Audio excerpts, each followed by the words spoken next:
Bersyukur kepadamu ya Tuhan, Engkau masih memperkenankan kami ada dan boleh berjumpa hari ini, hari terakhir minggu ini, Sabtu 6 Maret 2021. Mari kita bersyukur di dalam doa. Terima kasih ya Tuhan, karunia hidup yang Engkau berikan bagi kami dengan kesempatan. Sebelum kami beraktivitas banyak hari ini, kami jeda sejenak menikmati perjumpaan dengan Tuhan di dalam doa sebagai napas hidup kami dan firman-Mu yang akan terus berbicara bagi kami. Dan saat ini kami sedia untuk membaca dan merenungkannya. Berkata-katalah Tuhan, di dalam nama Yesus Kristus kami berdoa. Amin. Saudara, firman Tuhan hari ini Markus pasal 9 ayat 2 sampai ayatnya yang ke-8. Yesus dimuliakan di atas gunung. 6 hari kemudian Yesus membawa Petrus, Yakobus dan Yohanes, dan bersama-sama dengan mereka ia naik ke sebuah gunung yang tinggi. Di situ mereka sendirian saja.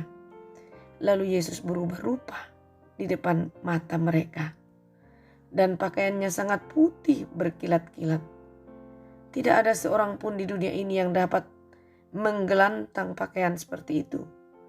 Maka nampaklah kepada mereka Elia bersama dengan Musa. Keduanya sedang berbicara dengan Yesus. Kata Petrus kepada Yesus, "Rabi, betapa bahagianya kami berada di tempat ini. Baiklah kami dirikan 3 kemah, 1 untuk engkau, 1 untuk Musa, dan 1 untuk Elia." Ia berkata demikian sebab tidak tahu apa yang harus dikatakannya karena mereka sangat ketakutan. Maka datanglah awan menaungi mereka, dan dari dalam awan itu terdengar suara, "Inilah anak yang kukasihi, dengarkanlah dia."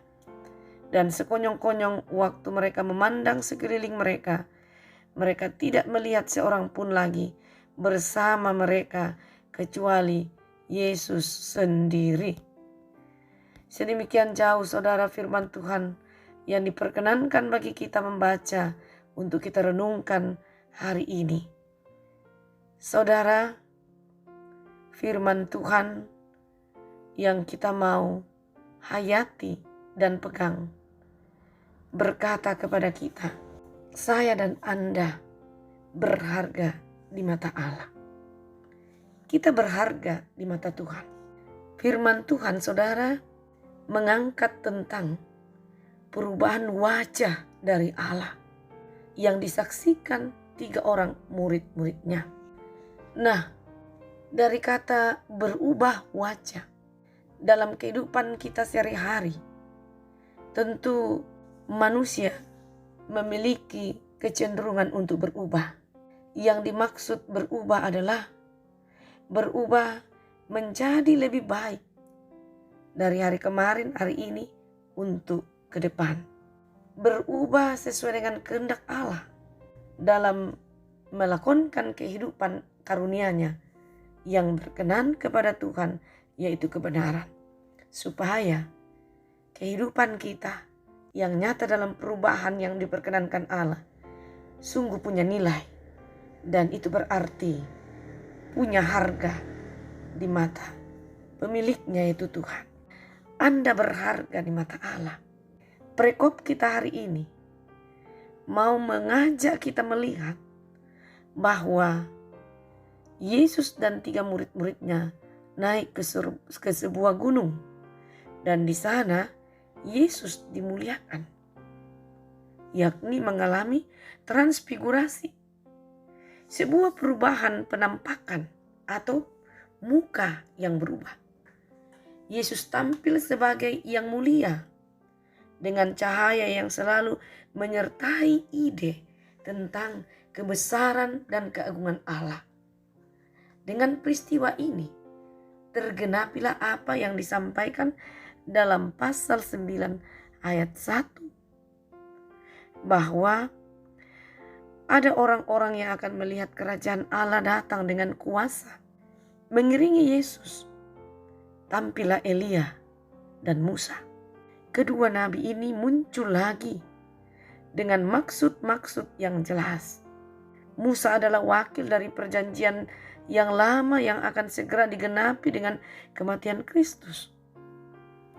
Elia adalah yang akan memulihkan segala sesuatu. Ayat 12. Memang Elia akan datang dahulu dan memulihkan segala sesuatu. Hanya bagaimanakah dengan yang ada tertulis mengenai anak manusia? Bahwa ia akan menderita dan dihinakan. Maka kehadiran Musa dan Elia menunjukkan bahwa penderitaan Kristus sesungguhnya sudah dekat.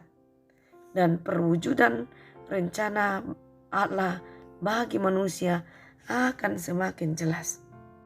Petrus kembali menunjukkan bahwa ia tidak memahami kemesiasan Kristus. Ayat 5-6. Kata Petrus kepada Yesus, "Rabi, betapa bahagianya kami berada di tempat ini. Baiklah kami dirikan 3 kemah. 1 untuk engkau, 1 untuk Musa, dan 1 untuk Elia." Ia berkata demikian sebab tidak tahu apa yang harus dikatakannya, karena mereka sangat ketakutan. Ia melihat kemesiasan hanya sebagai sesuatu yang mulia, bukan kemuliaan yang akan dicapai melalui penderitaan. Bagian ini menunjukkan ketragisan saudara di dalam posisinya yang paling dekat dengan kebenaran. Petrus kehilangan kebenaran karena silau oleh kemuliaan. Ia ingin menjadi berharga. Datanglah awan kemuliaan Tuhan dan suara yang menyatakan, "Inilah anakku," kembali terdengar, mengingatkan kita akan saat pembaptisan Yesus. Jelaslah bahwa otoritas Yesus diteguhkan di sini, namun juga keberhargaannya. Ia adalah anak Allah.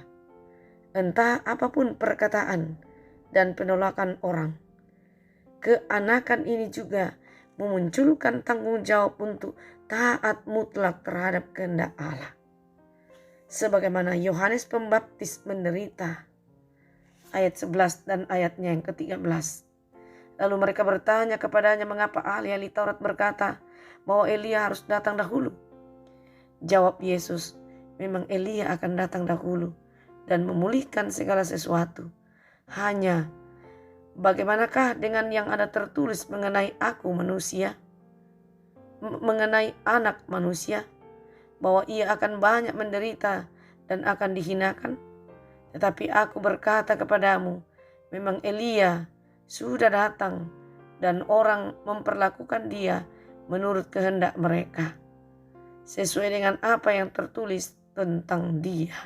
Nah, saudara yang kekasih, mungkin dalam kehidupan kita sehari-hari, kita enggan untuk merubah kehidupan kita dari hal yang buruk menjadi lebih menarik, menjadi benar dan berkenan di mata Tuhan. Oleh karena banyak hal, mungkin salah satu penyebab adalah manusia cenderung fokus pada dirinya, sehingga tidak menyadari bahwa di luar dirinya ada Tuhan yang begitu mencintai dia dan kuasanya luar biasa. Karena itu saudara, mari kita buka kehidupan kita, kita mohon tuntunan Roh Kudus yang akan memampukan kita menjalani perjuangan, pelayanan, karya, dan liku-liku kehidupan kita. Jelas tidak akan pernah sia-sia, karena saya dan Anda adalah makhluk ciptaan Tuhan yang termulia. Anda berharga meskipun orang lain dan Anda sendiri tidak merasa demikian. Anda berharga karena milik Yesus Kristus. Terpujilah Dia. Amin. Terima kasih ya Tuhan, kami telah merenungkan firman-Mu.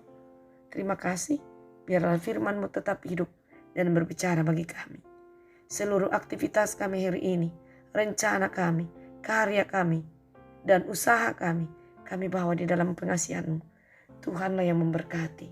Kami berdoa ya Tuhan, untuk semua keluarga kami, orang tua sanak saudara, anak-anak kami, semuanya ya Tuhan dalam segala kondisi mereka.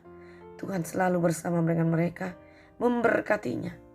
Kami berdoa ya Tuhan, bagi saudara-saudara kami yang dalam kelemahan tubuh, Tuhan sehatkanlah mereka, baik yang ada di rumah sakit, istirahat di rumah mereka, maupun di tempat-tempat khusus.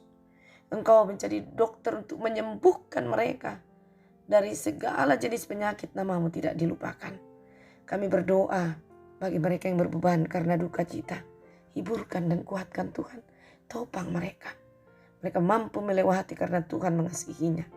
Kami teringat Bapa di sorga, bagi saudara-saudara kami yang berulang tahun hari ini, Engkau berkati dan lengkapi sukacita mereka ya Tuhan.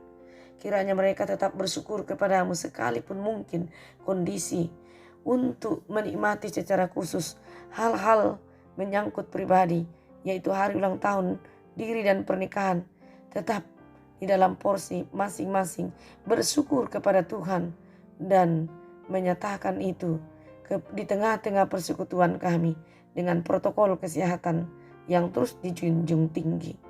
Ya Tuhan, kami berdoa untuk pemerintah dan bangsa kami. Tuhan pula berkati mereka. Kasihilah Tuhan. Kami berdoa Bapa di sorga untuk tim panitia-panitia di tempat di mana kami memuliakan Engkau. Tuhan berkati semua mengangkat tanggung jawabnya dengan pengasihan Tuhan. Ya Allah, seluruh kehidupan kami hari ini kami bawa di dalam tangan-Mu. Ampuni dosa kami, kasihanilah kami ya Allah. Di dalam nama Tuhan Yesus kami bersyukur. Amin.